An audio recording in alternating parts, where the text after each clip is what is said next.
My name's Jim Cook. I'm the Regional Director for Attivo Networks in Australia and New Zealand. Attivo as a company has been around for many years. We've been shipping products since 2014, although we only recently started our ANZ operation back in August last year. Personally, I've been working in various customer-facing and organisational leadership roles in cyber for almost 25 years now, the last 19 of which have been here in Aussie.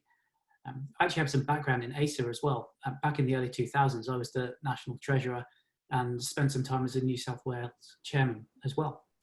Over to you, Andrew, to introduce yourself. Yeah, thanks, Jim. And look, yeah, big thanks to Jim and Attivo for having me along today. Interestingly, in my background, so I've been in this current role as head of cyber at Shelde for about 11 months now. Previous to that, I was the CISO at Telstra Defence, and prior to that, I spent about 4 years in the US working for Symantec and Bluecoat, where I actually became quite familiar with Attivo as a technology. In fact, we were Bluecoat and Attivo were actually owned by the same parent company, so I was becoming very familiar with Attivo even it was 5 or 6 years ago. So yeah, big fan of the deception technology. Really looking forward to the discussion.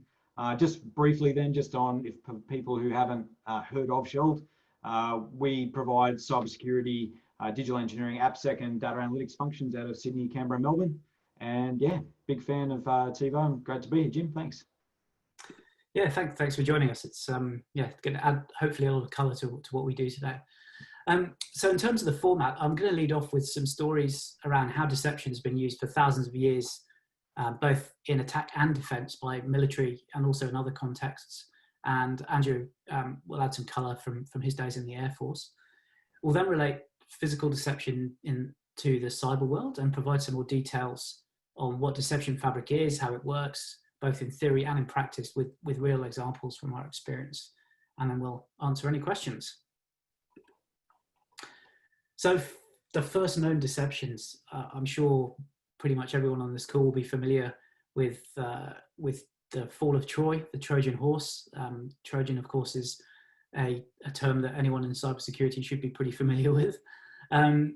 We don't know if it's a legend or a myth or whether it really happened, but the story goes that back more than 3,000 years ago, Odysseus was having trouble defeating Troy. So he came out with this idea of creating a gift, which was a horse, which the Trojans then pulled in through their gates. Unfortunately, it wasn't really a gift. It was full of soldiers who, when night fell, they opened the gates and the rest of the army came through. So first known example of deception used in warfare. You may not be so familiar, or you probably are familiar with Alexander the Great, but not necessarily some of his accomplishments. But I'm going to just talk about one here. Again, well before the year zero, Alexander the Conqueror, the Great, conquered all the lands around his home in Macedonia, and then he pushed east. Porus, who was the king of the Punjab area at the time, saw the army coming and formed up on the other side of the river Hydaspes. He shadowed Alexander's troop movements, so there was no way for him to get across the river without being slaughtered. But Alexander had a plan. He made his cavalry march up and down the river every day, making lots of noise. So once Porus's troops got used to this and assumed this was the front of the main army, Alexander quietly withdrew his main force and crossed the river further up. They then came down and behind Porus's army, and according to the records, which admittedly are kept by the victors, Porus lost 23,000 men to Alexander's 1,000. Around the same sort of time, Hannibal was probably someone else you've heard of, either for his elephants or maybe for some of his military successes. We're going to talk more on the deception side of his military successes today. So Lake Trasimene is probably the largest and deadliest ambush of all time. Hannibal began the ambush by getting the hot-headed Roman general Flaminius to chase his forces through the countryside. They chased Hannibal to the north shore of the lake and into a narrow pass. Earlier, though, Hannibal had sent some of his men miles inland to light campfires, which made Flaminius believe Hannibal's forces were a long way away. It was a trick, though, and using the early morning fog from the lake to cover his entire force, he ambushed the Roman army, taking them in the flank and trapping them. So Hannibal wiped out half of Flaminius's 30,000 man army, whilst only losing 2,500 of his own soldiers. About a year later in Cannae, the Roman Empire made what might be the worst mistake in the history of war. They sent an 80,000 strong army to meet Hannibal's force of 50,000 in an all-out battle, but they let Hannibal choose the battlefield. So Hannibal deployed his outnumbered troops in a long, thin line, which bowed outward in the centre, and put his cavalry on either end in big blocks. But because it was such a long line, to the Romans it looked perfectly straight. They hit Hannibal right in the centre of the line, and the line got pushed back in the centre. The edges, however, stayed put. Believing themselves to be winning, Rome pushed forward their advantage, and the bow continued to bend backwards, and the flanks began to wrap around the Romans. Eventually, the Romans were boxed on three sides, and Hannibal sent his cavalry around behind to close the box and attack from the rear. This is history's first ever use of the classic double envelopment. Hannibal's forces managed to crush and slaughter Rome's greatest army in one battle. He reduced Rome's military to nothing, or ad nihil, as they say in Latin. The French later adapted the ad nihil into a new word, annihilate. Meet Hannibal Barca, the guy who literally invented the concept of annihilation, all through deception. Now, if we fast forward 1,500 years to Genghis Khan, this battle took place along the Kolka River in the Ukraine between 80,000 Russians and 20,000 of Genghis Khan's mounted raiders. Genghis's raiders appeared to be running away, but actually they were leading the Russians into an ambush. This is almost exactly the same strategy that Hannibal had employed in Lake Trasimene 1,000 years beforehand. Fast forwarding again to the Second World War, Stalingrad, very well documented deception here. So Stalin really played on Hitler's ego and self-delusion by sending out fake radio messages in a code that he knew that the Germans had already cracked, saying that the Russian forces were weak and failing in the area. He had fake trenches dug around the city to make it appear as though the infantry were mounting a desperate last stand. And he sent scores of his own troops on suicide missions to deliberately lose small skirmishes with the Germans outside of the town. Once Hitler's confidence was at an all-time high, he committed almost his entire Russian area force to storm Stalingrad. After Hitler's million-man force was comfortable within the quiet and empty city, Russian tanks, artillery, and troops sprang out from hiding all around them, and taking a page straight out of Hannibal's book, they trapped the Germans in a classic double envelopment. Germans suffered 850,000 casualties out of the million troops, along with 900 aircraft, 500 tanks, and 6,000 artillery pieces. Stalingrad is said to be probably the most decisive battle in World War II, and permanently ended Hitler's ambitions on the Eastern Front. It's powerful stuff, this deception. And so on to the Ghost Army, the title of the webinar. So look, Hitler knew all about the Allied invasion of Europe, but what he didn't know is exactly where the enemy was going to land, which is of course pretty critical if you know where to position your troops. Before the invasion, British intelligence had pulled out all the stops on every double agent that they had and were feeding the Germans disinformation about where the invasion would land. Probably the most important double agent of the war, Garbo, had Hitler utterly convinced the invasion was going to land about 100 miles away from Normandy.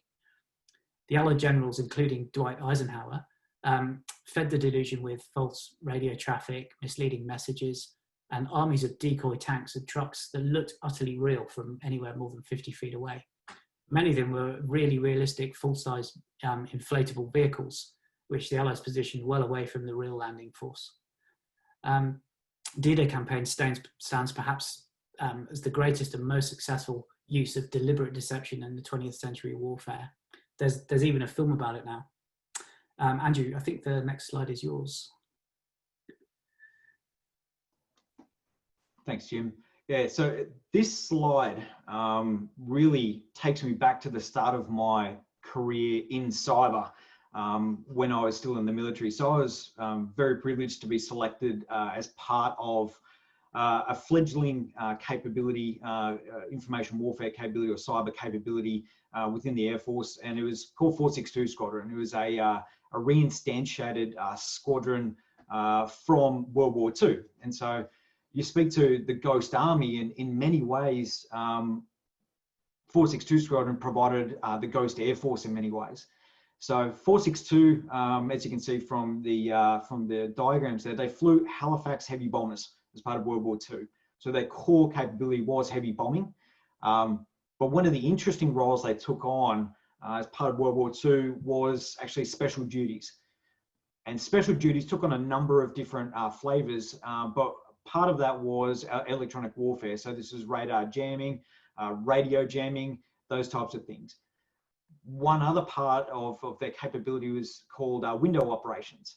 And specifically, window operations were used to confuse and conceal the size and location and the mission of the main bombing force from the Luftwaffe. So once again, trying to mold and change the behavior of the Luftwaffe to give an advantage to the main bombing force. And so window operations effectively were the dumping of large quantities of aluminium foil strips from the aircraft. You can see that on the right-hand diagram there. You can see the aluminium foils being dropped out of the aircraft. I will caveat this by saying I couldn't find a great picture of a Halifax dropping chaff or window. So that's actually a Lancaster, but the concept's exactly the same. Now, these aluminium strips are actually of a particular length that they reacted well and reflected a lot of the enemy's radar signals. So 462 Squadron fly off in a particular direction, drop their window out, enemy radar would pick this up and say off to the Luftwaffe, to the night fighters, there's a huge bombing force going in this direction at this speed, you need to go through an intercept. At the same time, the main bombing force would actually head off in its actual mission. And hopefully by the time they figured out that the main bombing force was actually in a different direction, that they were too late to intercept, or if they were able to intercept, then their efforts were largely ineffective and unimpeded. Now, this heritage from 462 really started to mold my thinking around cyber and the use of deception and how we can really manipulate an attacker's perspective and attacker's behaviors as we applied it to cybersecurity. Thanks, Jim. Thank you. So bringing it forward to today, plenty of examples of deception from the modern world. My single friends tell me that it's pretty rare to meet someone who looks like their photo, for example. We'll say no more about that. Cinema, we all go and sit in a dark room and willingly suspend our disbelief. The same really with gambling. Even those addicted to it know that it's a losing battle, but they're willing to do it anyway, deceived by the flashing lights and the perceived chance of riches. And online, I mean, who doesn't love being courted by a Nigerian prince, or send a link for a parcel you weren't expecting, or receive, or an email saying you're due for a nice big tax rebate? It's very common, and it's all attack-based deception. So bringing it a little bit closer to the IT world now, or the cybersecurity world, the military has been published for quite a few years now, some guidance around how to use cyber deception. NIST, which is a framework I'm sure many of the people on this call will be familiar with, actually calls out deception as a control for protecting high-value assets in its latest version. The MITRE organization also has recently published a paper, The Cyberspace Advantage, inviting them in. A quick quote from that: as a minimum, deception should be deployed strategically across systems of known adversary interest or intent. So yeah, there's plenty of precedent from the last few years around using deception technology from a defensive as well as from an attacking perspective. Any comments on this slide, Andrew? Yeah, Jim. So I look at the evolution of frameworks and how they're used. If I roll that back, the InfoSec, as I look at it as a landscape, as a vocation, as a practice, is still very much in its infancy. And what we find is that a lot of cybersecurity programs are based on frameworks.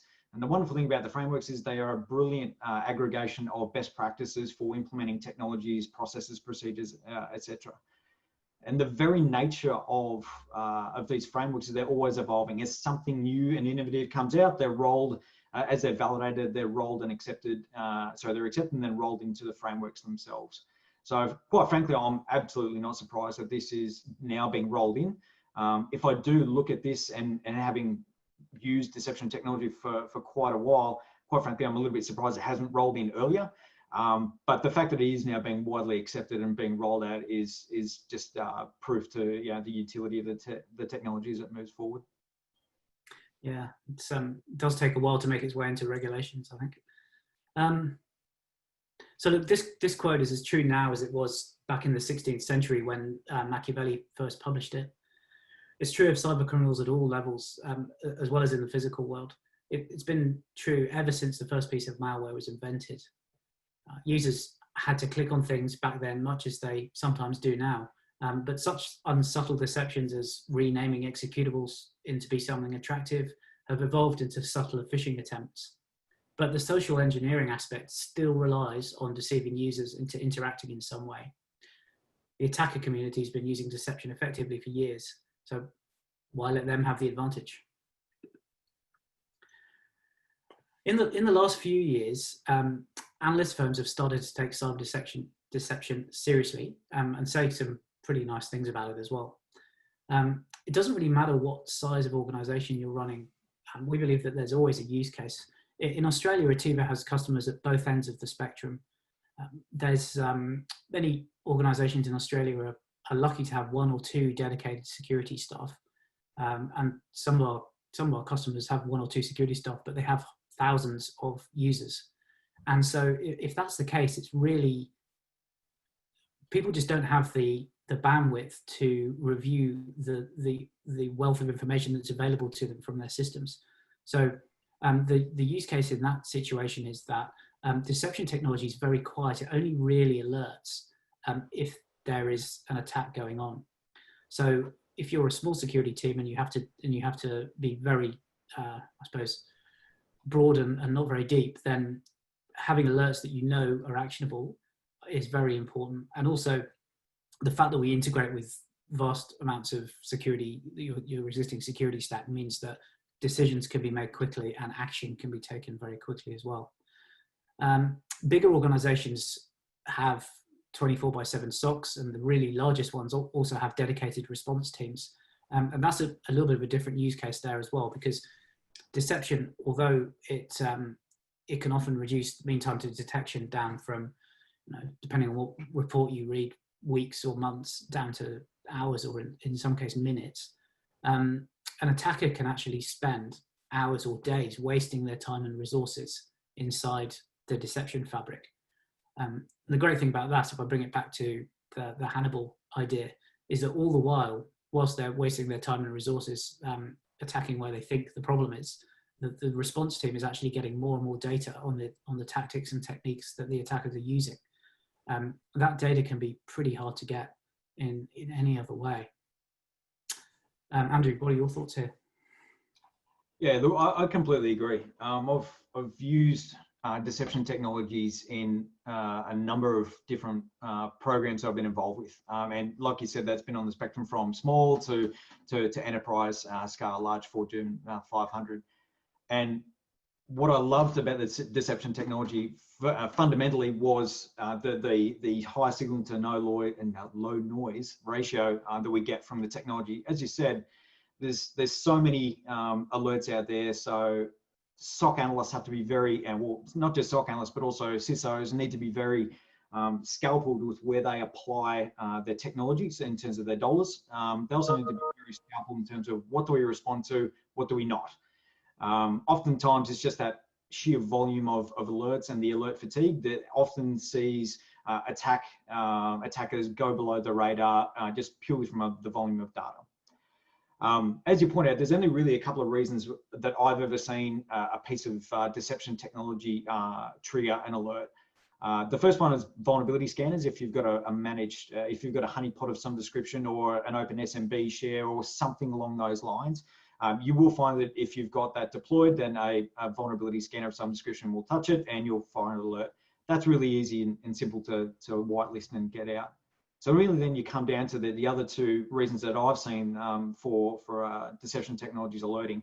A nosy employee. So a nosy employee poking around, clicking on folders, clicking on shares, scanning, running Nmap, things like that, where they're just overly inquisitive, and it's not necessarily malicious, but they're just poking around.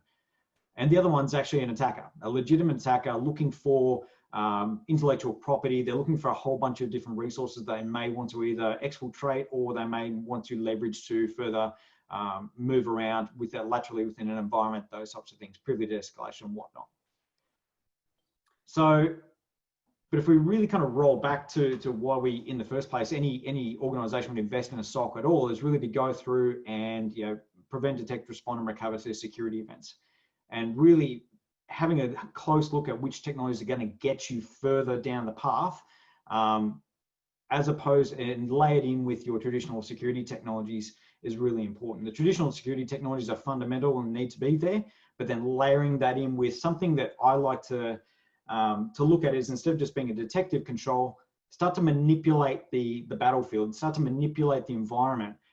One thing I've seen that I don't think most organizations take advantage of is it's the home field advantage.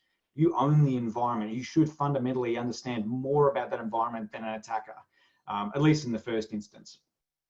But as an attacker comes into the organization, starts to move around, whether it's scanning, dumping credentials, looking for different resources, they make a lot of noise. There's a lot of chatter. There's a lot of activity in there that you can pick up if you lay enough tripwires out there, if you lay enough resources out there. At some stage, you'll find that an attacker will trip over one of those things.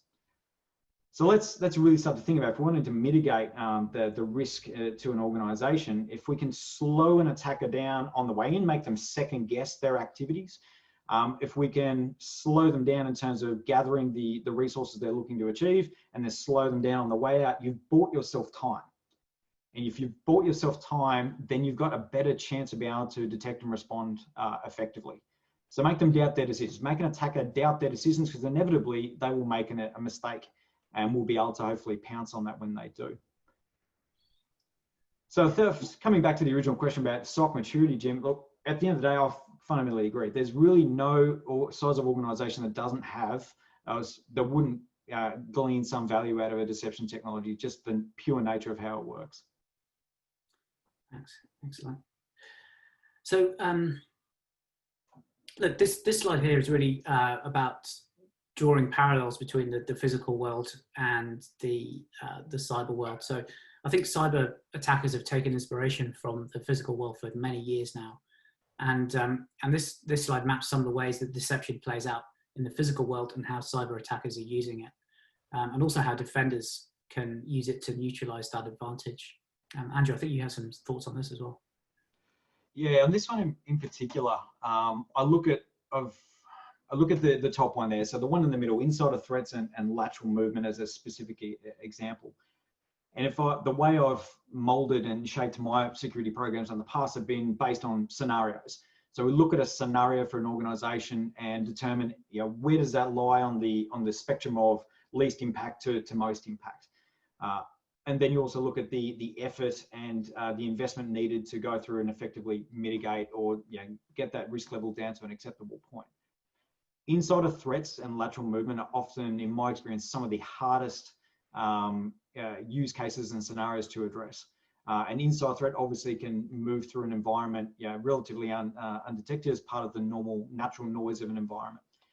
So leveraging deception technologies, you can look at that scenario and build out a deception or something that's attractive to an insider that they may want to take. Now, that's going to be unique to every different organization, whether that's going to be intellectual property theft, or whether it's going to be destruction of intellectual property or destruction of systems, disruption of operations. There's a whole bunch of scenarios that each organization has to uniquely identify and build out. But once you have those scenarios, you can easily go through and build out a deception scenario or fabric that would actually go through and allow you to better detect those types of scenarios.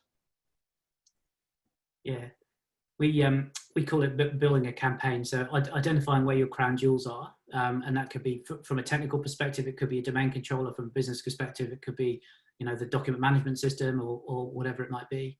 And then once you understand that and what the paths to it are, you can put bits of decoy fabric in the different ways that an attacker could, the attack paths that an attacker could take to get to it. Yeah. So I mean, from a defensive point of view, just to reiterate that, what we try and do is just seed the different attack paths that an attacker could use with deceptive information. It could be a server, it could be a document, could be credentials, a whole raft of different things, applications even. So that we like to think of it as sort of turning the tables on the attacker a little bit. So traditionally, the defensive organization has had to be right 100% of the time. Otherwise, the attack is successful. But now, if you've got a deception fabric in place, it's kind of the other way around. The attacker has to be right 100% of the time, because if they touch any of the bits of decoy information that you've seeded around your environment, they're going to get detected. And even better than that, they probably won't know that they've been detected, which really puts the advantage back in the defensive team's hand.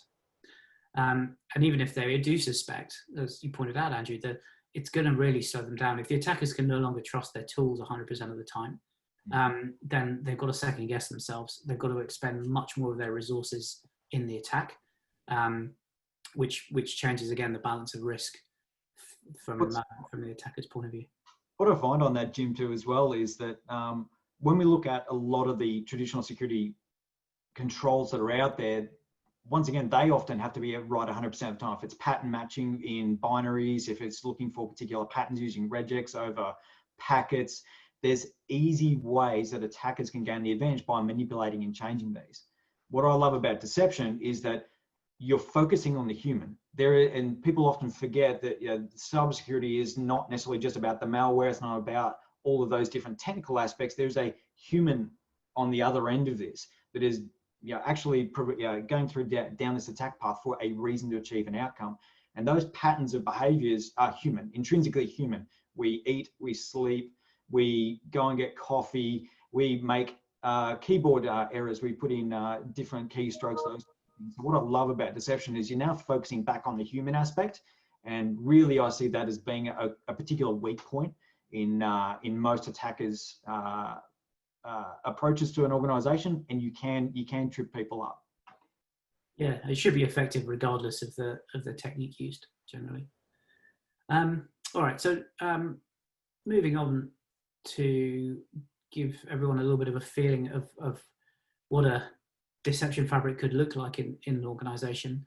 In this network diagram here, everything that's orange is part of the decoy network. So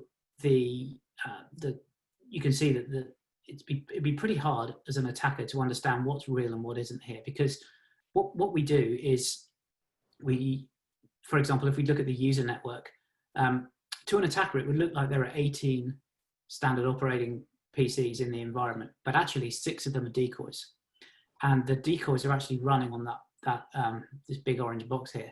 So what we do is we take spare IP address space in the user network, and we project an SOE that's running in a VM in our appliance here into the spare IP address space in that user network. So to an attacker, it looks like there's 18 PCs, but actually there's only 12, and the rest of them are decoys.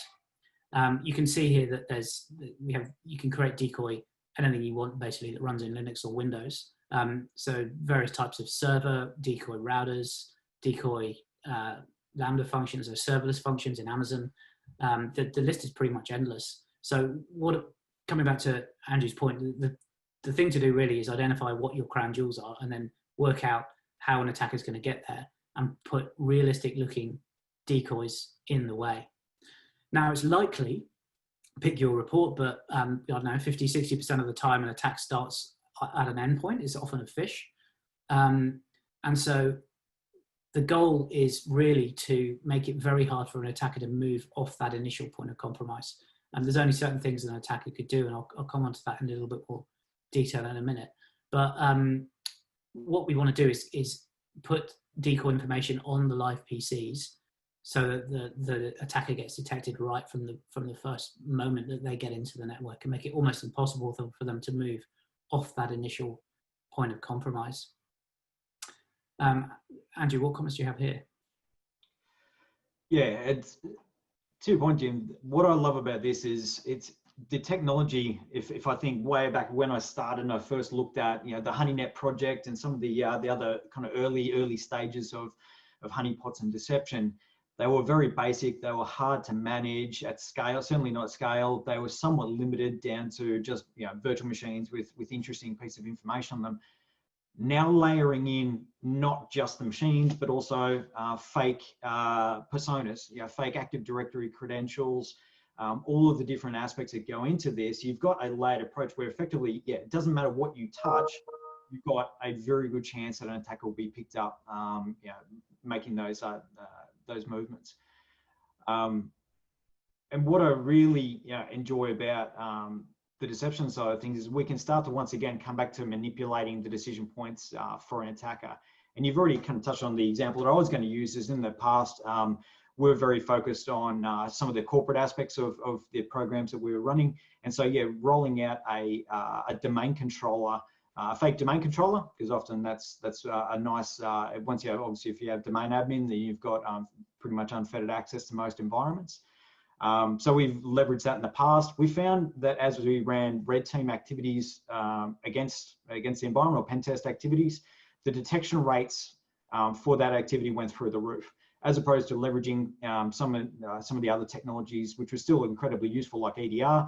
You might pick up, say, Mimikatz on a domain controller, for example. But if you have any interaction with a fake domain controller, that's a big red flag for us. What I'd also kind of comment on though too is mimicking a SOE environment. A SOE is really, really effective. Oftentimes I've found that going the opposite end of the spectrum is really effective as well. Putting something out there that is actually mimicking an orphan device. Oftentimes we'll find attackers will go after the low-hanging fruit, and often the softer underbelly of an environment is the orphaned or unmanaged devices on that network. So I've worked in some wonderful development environments in the not so distant past, and software developers are a wonderful breed of individual. They are incredibly smart, but sometimes they're incredibly lazy. And so they would spin up an ESX box under their desk, and they would test things on Windows XP or Windows NT or 2008 R1. I mean, all those different things were out there, but they weren't connected to the domain. And so we were finding oftentimes red team activities would actually come in, find these devices, have a fairly decent idea that these were unmanaged and likely to be, if they were compromised, undetected, and they dive into those. So I guess I look at both ends of the spectrum and go, SOE is brilliant. And once again, adding in some more juicy, softer targets is really, really important as well. Yeah, so I was talking to a pen tester last week, actually, who used the term nest. He likes to create a nest in an organization. It would be exactly that. It'll be an unmanaged appliance or box that someone has spun up against corporate policy, and then allows deeper access into the network from there. Yeah. I'll also add one extra bit on there, Jim, as well, is when you've actually when you have an attacker that's actually broken into one or jumped onto one of these boxes, some of the decoy environments, you also then, depending on your network infrastructure, have the potential to migrate that particular virtual machine into a different network segment. I've seen that successfully done in the past as well, where you can start to observe what an attacker is doing. And if I think about how this relates to threat intelligence, the function of threat intelligence for me, at least after you've detected an attack, is let's understand what their tactics and techniques are as best they can. Some of that will in the past will be file hashes, it'll be particular user agents, those types of things. But if you can actually get more information from, or more telemetry from your decoys, you can give that to your threat intel team. And that is an absolute goldmine for any threat intel analyst. If you've got more information to work on, you've got a better chance of having attribution back to a particular threat group, which means you've got a better idea of how they'll respond. And what I mean by that is often attackers, if you kick them off a box, but they're on 5 boxes, they'll see that one box go dead and they go, great, we have to now move, or we have to speed up our campaign, those types of things. If you can understand what their tactics and techniques are, such as I'm going to start burning the machines to the ground, I'm going to start destroying things, or do I go quiet? Do I laterally move? Do I put up different persistence mechanisms? Do I change my C2? If you understand all of those things, then your instant response process is going to be far more effective. You've got far less of a chance of missing something. And really, at the end of the day, that's going to be the mitigation for the risk to the environment and the organisation. Yeah, absolutely. And the kind of information you can get from the decoy fabric is actually pretty good. You know, if an attacker does drop a piece of malware that they've crafted specifically for your organization inside one of the decoys, you get a full copy of it. You can forward it onto your sandbox. You can create a hash of it and forward that onto your EDR so that you can search the rest of the organization for it. There's a whole raft of different response things that you can do, again, before the attacker even knows that they've been detected. Just talking quickly about the endpoint side of things a bit more.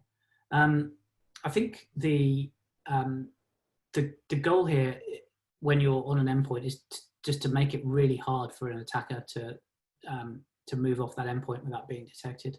The latest stats are it takes around 9 hours to break out of the initial point of compromise, but about 59 odd days. Depends on your report, but anyway, there's a massive gap between time to break out and time to be detected around the world. Obviously, it's very dependent on all different organizations. So anything we can do to reduce that mean time to detection is very valuable. So just to talk about the components that we have here, which as you, I think, commented earlier, Andrew, complement EDR very well. We see, so if you think like an attacker, there's only certain things they can do. They probably need to get credentials off the machine that they have compromised. Those credentials can be stored in many locations, in the browser, in the memory, in a text file in some cases. And so we seed all of those places with decoy credentials, which look and feel exactly like real credentials. So as an attacker, you shouldn't be able to tell the difference between what's real and what's not. Another thing that attackers might do is sniff the traffic in their particular network segment to see if they can steal any credentials that are in transit. They will almost certainly try and enumerate AD using a PowerShell or Bloodhound or something like that.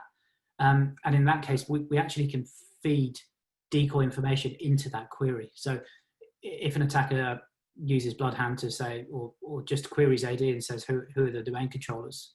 Where are the domain controllers? We can actually give them a beautiful list of domain controllers, but they could all be decoys. Or they can ask, you know, where is this? Who's in the CEO group, and where are they in the network? And again, you can feed them completely false information back into that. So taking away one of the main tools that an attacker has at the moment to progress their attack. And again, this concept of causing the attacker to doubt what they're doing is quite important here. Network asset discovery still happens, often by more automated sorts of malware that just need to spread. But of course, if you've got decoy assets on IP addresses in the network, they're going to detect any form of network scanning. Quite common that attackers will see where they can get to from the match shares. The match shares could also be decoys. And again, so the information that they get from that share will be deceptive information, as well as the fact they've touched it in the first place. And then, of course, exploring lateral paths. So that we like to say that the mere act of observation should trigger some sort of detection here. Coming back to the response side of things, I think putting the decision making and response capability back in the hands of the defense comes in here, because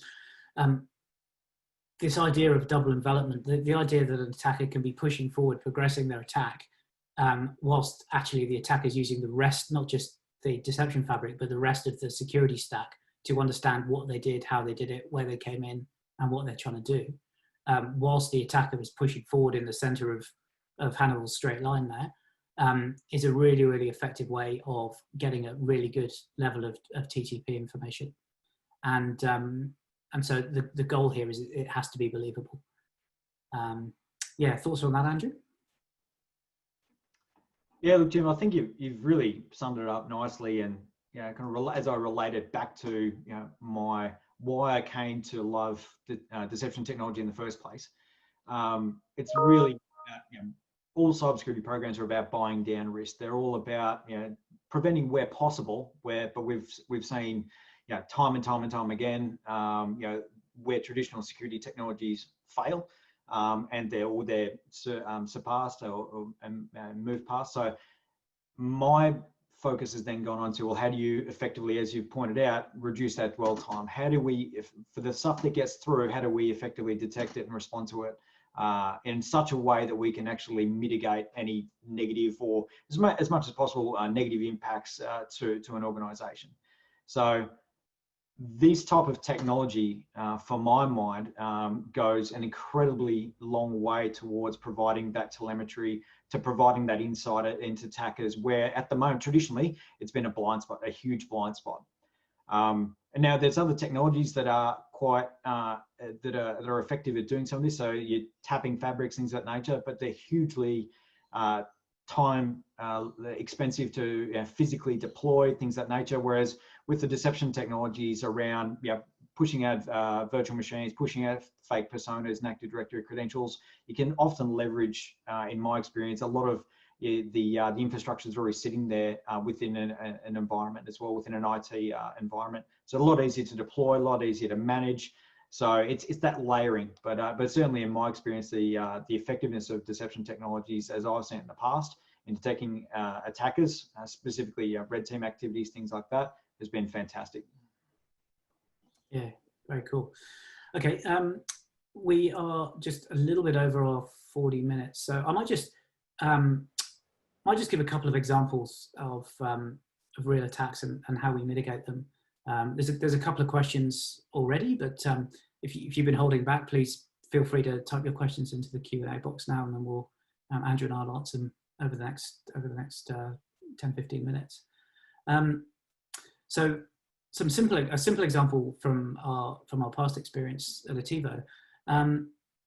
Hospitals are really quite complex to manage from a security point of view. There's lots of consultants running around, possibly with unpatched PCs. There's many third parties managing their infrastructure inside the hospital environment.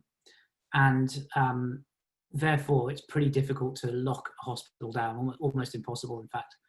So sometimes, and we've had plenty of examples, I'm sure you all know, in Australia recently of healthcare getting hit by ransomware and things like that.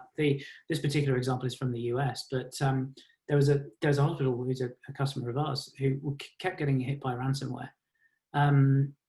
They couldn't work out where it was coming from because they had good backups, so they would wipe the machines and back them up from their last minute backup, and then the machine would just get infected again. So they called us in, and we stood up decoys inside their environment, just the standard decoys that come out of the box. It take about 10 minutes to put in. So not even using the hospital's SOE or anything like that. And of course, when the ransomware tried to spread to the new PCs that it found on the network, which were decoy PCs, we got a full copy of not only what the ransomware was, but also where it had come from. And in this case, it was actually an X-ray machine. So it was a third-party managed Siemens X-ray machine that had come into the environment preloaded with malware. And there wasn't really any other way that this could be picked up by this particular hospital. So just a really simple example of how decoys can help with some of the more automated types of attack. More complex examples are a little bit hard to come by because a lot of organizations are very specific, quite rightly, with not giving us permission to use their real life examples, even in a public forum, even if they're not named. So I suppose the more complex examples are really, I'd like to use Red Team as a bit of a proxy for that. And Andrew's already given an example from his own experience. But the best way of testing deception technology is actually with a red team, because it's really quiet. It only fires when there's something going on that needs to be investigated. So the goal with a red team test is to see what kind of information you can pick up about what a red team is doing and how they're progressing their attack, and of course how early you can pick them up, and then what sort of decisions you can make from there. Andrew, any final comments before we move to questions? Yeah, I was just having a look at the questions here. So I was looking at the one from Vlado on the top there. So I'll give an example of how we've seen it. I'll start with basic. So something as basic as having a virtual machine sitting there that has SSH, so port 22, you'll have SMB, you'll have FTP and a number of other network ports open. On those particular type of boxes, something simple would just be a network scan. Now keep in mind, like I said, if that device or that honeypot or that decoy is sitting there, and you've filtered out alerting for your Qualys, your Nessus scanners, things like that, any other activity hitting those ports is once again a nosy employee or a real attacker enumerating a network. So if I, in my head, if I go through and say, well, how do I break this down? If I look at, say, the MITRE attack tactics and techniques, there's pretty much a detection for almost everything there. So network scan is one. So say then you log into say it's an open FTP server, an unauthenticated FTP server, and you've got some nice juicy documents in there that if you've specially crafted them to be looking like they have company intellectual property, so that could be source code, it could be financial information, it could be anything. If you download one of those, they'll provide telemetry as part of the decoy. If you then say, for example, say it's a Windows XP box or something where you can actually compromise and get a dump credentials out of it, you can then actually detect on the use of those credentials elsewhere in the environment. So there should never be a reason why any of those decoy accounts should ever be used.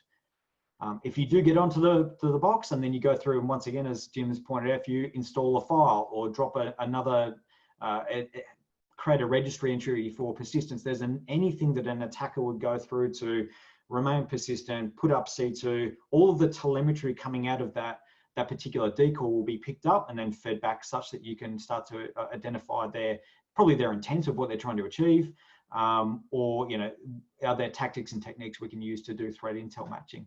So that's an example that I've seen, and that's covering off decoy VMs as well as fake personas within an environment. Hopefully that answers that question. Yeah, cool. So there's another question here as well. What kind of infrastructure investment does one have to make? Given there are lots of workers who'll be working from home, this could be a challenge. Can you comment? So the infrastructure investment is minimal. With our particular brand of deception technology anyway, you need two components. You need an endpoint component, and you also need a network component. The network component is an appliance. Because of some of our networking technologies, you can have one appliance across many, many different sites. So we've got a forwarder basically that you can install in other sites and project decoys out using that forwarder, and also engage with the decoys that are in the primary appliance using that forwarder. So I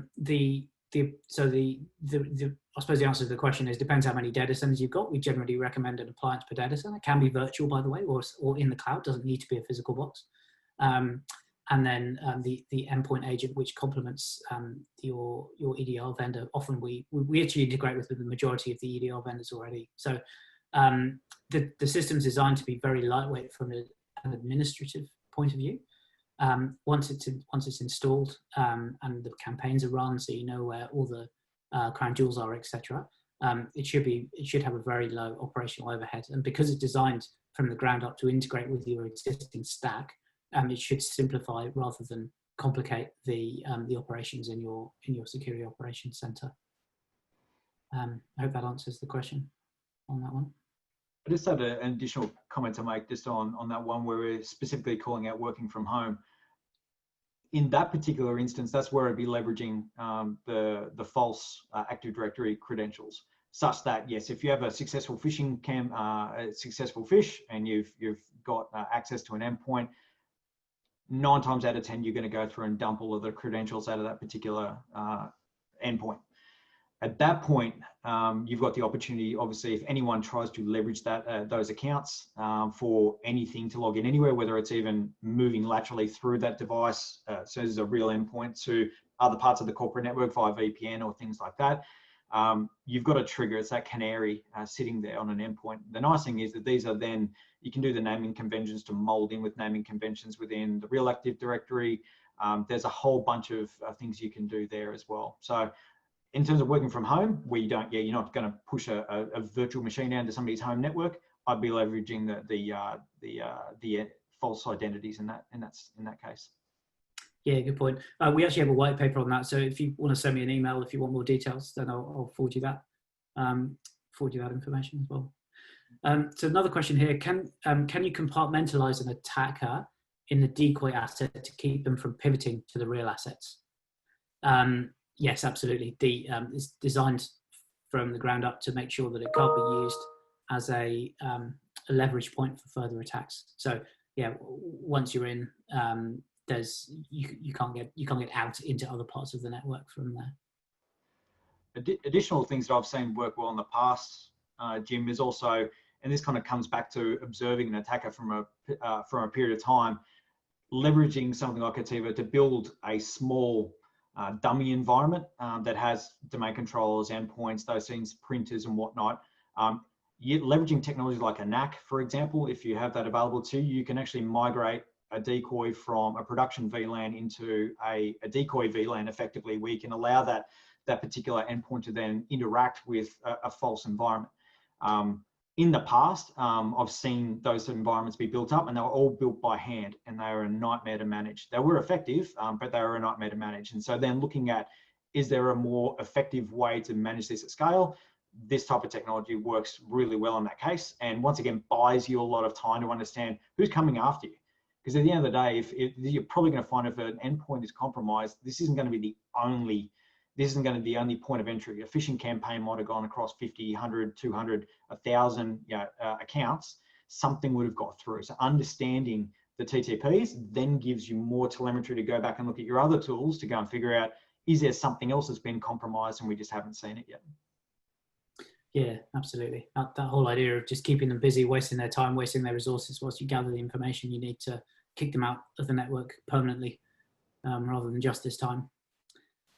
So another question here. How does deception work with OT, ICS, and POS networks?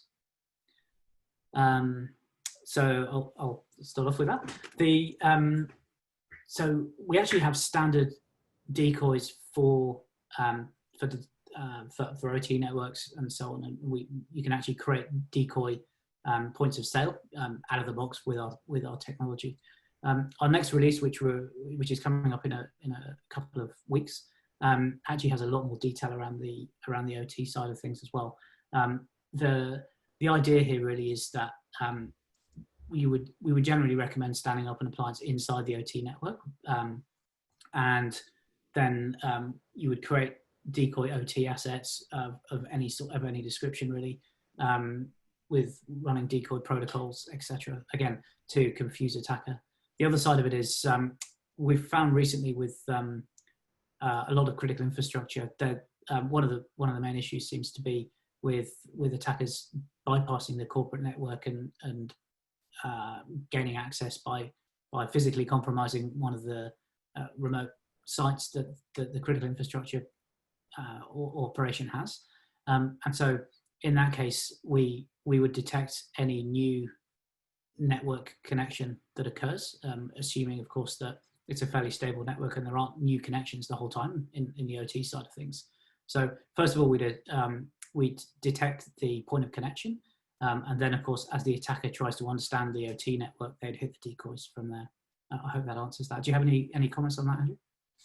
Look, just because in the interest of time, I guess the comments I'll make around ICS security is obviously a lot of these OT environments are incredibly fragile. The wrong an ICMP packet pointed towards the wrong device can brick a pump or a sensor or valve or something along those lines. So obviously it's quite fragile. The other thing too about those environments is they generally don't change all that much. So if we think about if an attacker is enumerating a network of some description, you're going to pick that up fairly quickly. Most of these SCADA and ICS environments are incredibly well designed and well regulated. You typically don't see the kind of noise you would see in a normal corporate environment. That said, we do see DNP3 and Modbus and things of that nature being put over IP, obviously, and you do see them sometimes within a corporate environment. But I guess the point here is that if these environments don't change all that often, decoys are actually incredibly effective, even more effective in that particular case. Yeah, absolutely. All right, I think we've probably got time for one more question. I'll keep going, Susanna, until you tell me to stop. But another question here. It's not unknown to be attacked by multiple different players at similar times. Can you deal with that? Or is it more needing to figure out which techniques who is using? Also, can you allow them to be a patch behind so they think they're in the clear? Yeah. Okay, so yes, absolutely. We can absolutely deal with multiple attacks. The management console itself is completely configurable, so you can create your own level of alert. something that is always worth investigating is something, if a decoy credential logging into a decoy machine is always an attack, or someone doing something that they shouldn't be doing anyway, a nosy employee. So it's always worth investigating. And you could have multiple attackers logging into multiple decoys at the same time, and it would all be passed and available from the management console. And yeah, your point around being a patch level behind is very much up to the organization. As Andrew pointed out, you may have a combination of decoys. You may have some that look and feel exactly like the real SOE, and maybe one orphan Windows Server machine or something like that, an XP machine that's sat out there in the network. Just really depends on what it is you're trying to achieve and how you're trying to achieve it.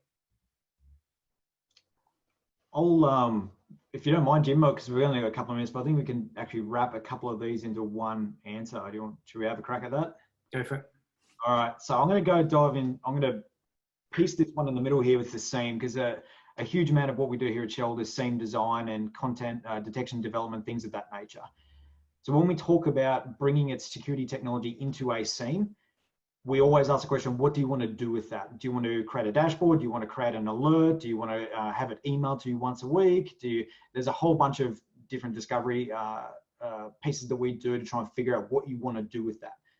As it relates to deception, in my experience, having owned a number of SOCs, I would prioritize this kind of stuff right up the top. As I said, there's no real reason these things should ever go off except for those couple of use cases. So bump these things right up there. And it's usually within the seam, things of that nature, where you're going to roll in your threat intel, you're going to roll in a whole bunch of those other things where you can actually better correlate these things across a larger data set. The other thing, sorry, Dim, did you want to talk to integration in seam and threat intel, anything like that? Or keep going. Awesome. I'm going to roll this into the one above around CI/CD. So having secured some huge development infrastructures for places like Symantec, for example, deception within those environments is incredibly effective. So if you think of, say, a Jenkins build server, or if you think of a Git repo, if you think of a Perforce repo, things of that nature, where you're going to start pulling source code in, compiling in your build process, things of that nature, attackers absolutely come after that CI/CD pipeline. If you are able to create a decoy of one of those components of the CI/CD pipeline, if that's a core component of what you do, so rolling out web servers, rolling out web products, building anything, absolutely deception should be a core part, and has been in my programs. You find you get a lot of value out of that. Excellent. Yeah, look, looking at the time, I think we're done. So if we didn't answer your question, then please do send us an email if you would like an answer. We're happy to of course answer it. And thanks again. I'll pass back over to you. Appreciate your time, everybody. Thank you, Jim. Thanks, Andrew. Thanks so much. That was a very informative session, and we really appreciate your time and taken with us today. Big thank you to our members for their participation and questions. And as Jim mentioned, Jim and Andrew are more than happy to answer your queries offline. You can email them your questions. As also mentioned in the opening, the recording will be made available to registrants within 7 days on the ASA website. Thanks again to Attivo Networks for sponsoring this webinar, and more details on their services can be found on their website at attivonetworks.com. Thank you and goodbye. Thanks, Jim. Thanks, Andrew, again. Thanks for your time. Thanks, everyone. Thank you.